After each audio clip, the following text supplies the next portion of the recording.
സൂത്ര സൂത്ര വാ പോകാം. എങ്ങോട്ട്? ഹോ, താൻ അതും മറന്നോ? മൂന്ന് വൈദ്യരെ കാണാൻ. തന്റെ മറവി മാറാൻ ഒരു മരുന്ന് വാങ്ങണം. ഇന്നലെ പറഞ്ഞതല്ലേ. ഞാനതങ്ങ് മറന്നു ഷേരു. എനിക്കും വൈദ്യരെ കണ്ടിട്ടൊരു കാര്യമുണ്ട്. എന്താ? കുറെ നാളായി ഒരാശ, തന്നെ പോലെ വാലിൽ രോമം വളർത്താം. അതിനും മരുന്നുണ്ട്. ആ, നമ്മളിപ്പോ എങ്ങോട്ടാ പോകുന്നെന്നാ പറഞ്ഞത്?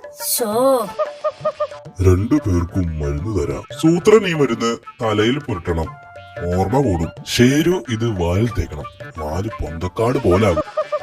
ഹായ്, രണ്ടും ഞാൻ പിടിക്കാം. താൻ എവിടെയെങ്കിലും വെച്ച് മറക്കും. ഈ ഓർമ്മ എന്ന് പറയുന്നതേ കടുവകൾക്ക് ജന്മനാ കിട്ടുന്നതാ. മറക്കല്ലേ. തലയിലാ തേക്കേണ്ടത്. പേടിക്കണ്ട സൂത്ര, തനിക്കും എന്റെ എത്ര ഓർമ്മ കിട്ടും. സൂത്ര സൂത്ര, മരുന്ന് തട്ടിപ്പാ, വാലി